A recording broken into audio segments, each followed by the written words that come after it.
Hey everyone, this is Pallavi and today I'm going to show the fifth game of the book Logical Chess Move by Irving Chernev. Now this game was played between Ruger and Gebhardt in Dresden in 1915. This game is also very interesting. You will learn how to continuously attack when your opponent does not follow the principles. So let's start. So white started with e4 and black played e5. Both white and black are controlling the center and also making way for the bishops and queens to come out. And after e5, white played knight to f3, developing the knight towards the center and also attacking the pawn on e5. Black played knight to c6. The knight is now developed towards the center and also supporting the pawn on e5. Now white played bishop to c4. Then black played bishop to c5. With this moves, white and black both are controlling these two diagonals and making way for the king to castle and also controlling the center. Now white played c3, supporting the advance of the d pawn to d4. Now white played c3 with the view of controlling the center. White also postponing the castling as the king is not in danger. So black played knight f6. With this move, black is developing his knight and also attacking the e4 pawn. Now white played d4 as planned. So with this move, white is now attacking the c5 bishop and e5 pawn and also controlling the center. Now black played e cross d4. Had black played bishop d6. Now that is a clumsy move because it is behind the pawn and it's restricting the d7 pawn's movement and hence the c8 bishop cannot move out. So bishop d6 is not a good idea. And also bishop b6 permits white playing d cross e5 and then knight cross e4. And then when white plays queen d5, white will be threatening to checkmate from queen cross h7 and also attacking the knight on e4. So that's why after d4, black captured e cross d4. Now white captured c cross d4. Now white is attacking the bishop on c5 and also having a pawn center, a beautiful pawn center. Now black played bishop to b4 and check. Had black played bishop to b6, then white would have played d5, attacking the knight on c6. Let's say the knight is moving to e7, then white would play e5, attacking the knight on f6. So let's say black is playing knight to g4. Now white is having more space and a good pawn structure. So that is why after e cross d4 and c cross d4 and bishop b4 check, now white played knight to c3. White preferred to sacrifice a pawn. White could also play bishop d2. That would have been another line. Bishop cross d2 check, knight b cross d2. But white played knight c3. After that, black played short castle. Castling early in the game is generally a sound strategy, but in this case, it's inappropriate.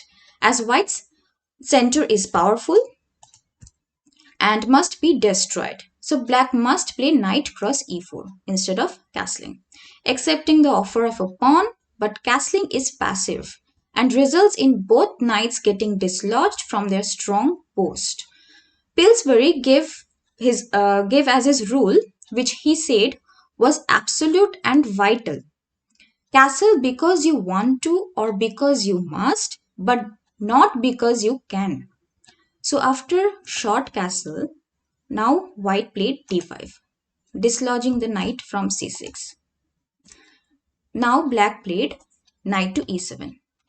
Had black played knight to a5, then bishop to d3, the knight is now stranded on the side of the board. So don't keep your pieces on the side of the board stranded. So after d5, black played knight e7. Now white played e5, attacking the other knight now. So black played knight to e4, attacking the pinned knight on c3. Now white played queen to c2. With this move, white is now supporting the c3 knight and also counter-attacking the knight on e4. Now black played knight cross c3, practically forced. Otherwise, had black played f5 to support the pawn, the knight, then white would have played d6 and it's a discovered check. White is now giving check with the bishop and also attacking the knight with the pawn. So after knight cross c3, white played pawn takes c3. Now the bishop is under attack, so black played bishop to c5, bringing the bishop on an open diagonal. Now comparing the two sides, white is superior because white has more pieces in play and they are active and they can participate in the attack which white is about to be brought upon black's king. So white should keep black on run and not allow him to make his pieces active. So here white played knight to g5, a good move.